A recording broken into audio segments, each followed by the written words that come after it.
Terima kasih pemirsa masih bersama kami dalam Damai Indonesiaku dengan tema keluarga yang mengejar surga. Itu tadi guru-guru kita telah menjelaskan bagaimana keluarga yang mengejar surga. Nah, kami persilakan kepada para jamaah untuk mengajukan pertanyaan. Yang pertama ada Bapak Walidi yang insya Allah akan dijawab oleh guru kita Ki Haji Syarif Matnaji. Silakan Pak Walidi boleh berdiri. Assalamualaikum warahmatullahi wabarakatuh. Waalaikumsalam warahmatullahi wabarakatuh. Saya Walidi dari Majelis Taklim Al-Hidayah Cikarang. Mohon Ustadz untuk bertanya, bagaimana caranya keluarga kita supaya tetap di jalan Allah Subhanahu wa taala. Mengingat anak-anak kita yang sering main HP, sering main di luar, kita tidak tahu. Bahkan main di luar kita tidak bisa dipantau. Dan dapat laporan anak kita nakal. Mohon dijawab Ustadz. Wassalamualaikum warahmatullahi wabarakatuh. Waalaikumsalam warahmatullahi wabarakatuh. Berasa kayak sidang ya Ustadz. Mohon dijawab. Silakan Kiai. Baik, ini menjadi kegelisahan quote and quote bagi semua orang tua di zaman sekarang. Kadang-kadang pengawasan kita tidak menyeluruh. Maka itu tipsnya adalah pertama, bagaimana kemudian al-bi'ah as-salihah itu terbangun dalam rumah tangga. Itu akan energinya akan menyebar kepada anak-anak kita. Kadang-kadang orang tua hanya bisa mengeluh. Anaknya begini-begini, tapi engkau lupa untuk mencontohkan kepada mereka bagaimana seharusnya menjadi seorang hamba di hadapan Allah. Karena ini ada hukum kausalitas Ibu, Bapak, ada hukum sebab akibat. Mana mungkin kau akan mendapati anakmu akan taat beribadah kepada Allah, terhindar dari perkara kedurhakaan. Sementara dia melihat, menyaksikan pada orang tuanya itu juga terjadi.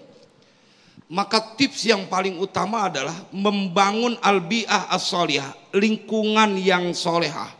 Maka pastilah akan keluar dari rumah itu orang-orang yang senantiasa dalam penjagaan Allah.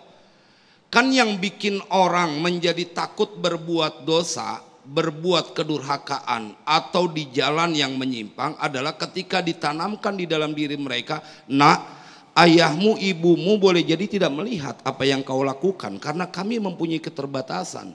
Tetapi Tuhan kita menyaksikan semuanya. Makanya jemaah sekalian berbahagia, jangan sekali-kali kita ngegampangin anak kita urusan sholat. Kalau orang tua udah longgar urusan sholat, dia pasti akan menjadi orang yang gampang melakukan khianat. Kan kebanyakan orang tua kalau anak sekolah dibangunin jangan sampai ketinggalan masuk sekolah. Tapi subuhnya kau telah melatih anakmu untuk melakukan kedurhakaan kepada Allah secara tidak langsung. Maka jangan menyesal bila kemudian engkau kedua orang tuanya mendapatkan kedurhakaan dari anak-anakmu. Karena tidak ditanamkan rasa ketakutan dia kepada Sang Pencipta kalau melanggar dari apa yang diajarkan di dalam Al-Quran dan hadis.